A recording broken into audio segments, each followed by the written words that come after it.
ऐसा तो बहुत जगह हुआ होगा कि कोई मंदिर होगा, कोई जगह होगी जिसके ऊपर जो है उस जो मुगल आए थे उन्होंने मस्जिद बना दी होगी, ऐसे अपना कुछ किया होगा, तो इसका क्या हाल होगा आइंदा?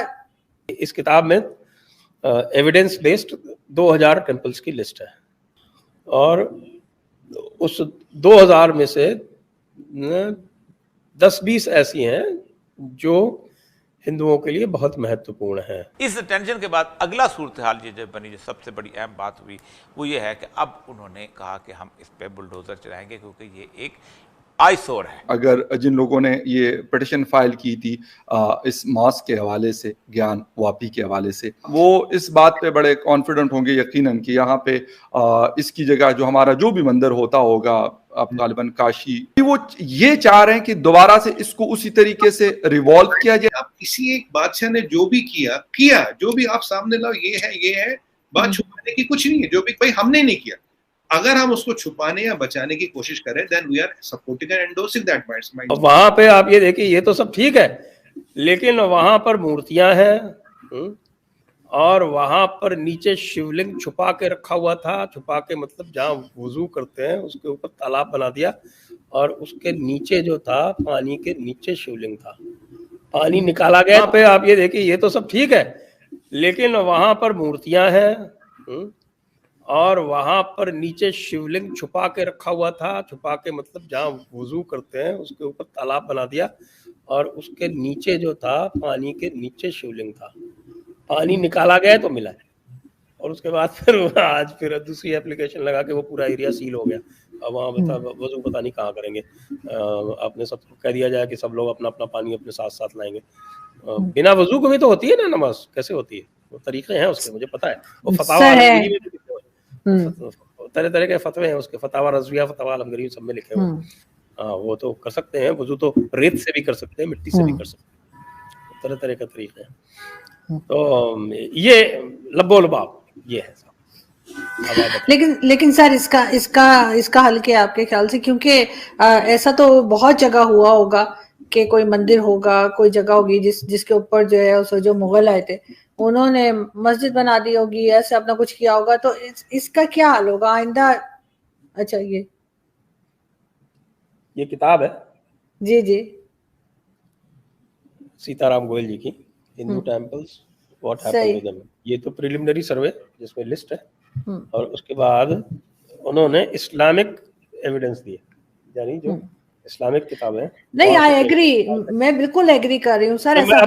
ऐसा हुआ है, का हल क्या है? अब आप लोग ढूंढते जाएंगे और उसके बाद यही झगड़ा चलता रहेगा कि हिंदू मुस्लिम। मैं आ रहा हूँ उसके ऊपर, आ रहा हूँ। ये इस किताब में एविडेंस बेस्ड 2000 टेम्पल्स की लिस्ट है। हालांकि हमारे यहाँ जो बातें होती हैं तो लाखों की बात होती है, 40,000 की भी बात होती है, 30,000 की भी होती है, वो सब है, लेकिन इसमें जो एविडेंस बेस्ड है वो 2000 की लिस्ट है। और उस 2000 में से 10-20 ऐसी हैं जो हिंदुओं के लिए बहुत महत्वपूर्ण है। तो ये जब शुरू में बात, जब ये हुआ था, अयोध्या का जो विवाद आरंभ हुआ था, तब लोगों ने एक कॉम्प्रोमाइज फार्मूला निकाला था कि जो हमारे जो 3 होलीएस्ट श्राइन है आप उनको छोड़ दो तो हम बाकी को भूल जाएंगे। इस तरह का है कि आप अयोध्या, मथुरा, काशी ये 3 छोड़ दो। कुछ और लोगों का था कि भाई कोई एक 9 या 10 की एक लिस्ट है, वो 9-10 आप छोड़ दो तो बाकी को हम भूल जाएंगे। तो माने नहीं क्या, हम तो एक, क्या हम तो आधी, क्या हम तो एक, वही एक बालिश्त भी नहीं छोड़ेंगे। तो इसके एक, आपने महाभारत नहीं पढ़ी होगी, तो जो महाभारत का वॉर जो है वो क्यों हुआ था, वो सब सारे झगड़े वगड़े जब होने के बाद में जब पांडव आ गए वापस तो उन्होंने अपना राज्य मांगा, आधा राज्य, क्योंकि वो they were entitled to half the kingdom. तो जब आधा राज्य मांगा तो उसके लिए भगवान कृष्ण उनके दूत बनके, यानी एनवॉय बनके तो गए उसके। तो आधा राज्य मांगा, तो जो वो दुर्योधन था जो दूसरे पक्ष में, जो धृतराष्ट्र का बेटा था, तो उसने आधा राज्य सवाल ही नहीं पैदा था, आधा राज्य की क्या बात करते। तो कृष्ण कहा कि अच्छा चलो, आप तो 5 पांडव है, आप तो ऐसा करो, आप 5 गांव दे दो बस, इतने पे हम सेटल कर लेते। तो वो कहता है कि मैं तो सुई की नोक के बराबर जमीन नहीं दूंगा।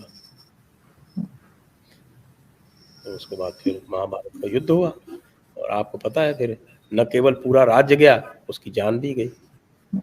तो ये जो हमारे भाई लोग कर रहे हैं वो बिल्कुल वही वाली बात हो रही है इस वक्त, कि अभी भी उसी शौक में और शगल में है गया, हमने तो गजवा हिंद कर लिया था, ये वापस कैसे इन्होंने काबिज कर लिया, हम वापस इसके ऊपर, ये दौरे खिलाफा हो गया था, दौरे खिलाफा पर किसी दूसरे का कब्जा नहीं हो सकता, इस पर तो हमारा ही कब्जा होना है, हम वापस इसके ऊपर कब्जा करेंगे। तो सवाल ही नहीं पैदा होता, बालिश पर जमीन भी नहीं देंगे, तो मत दो बालिश पर जमीन, सारी की सारी खो गई।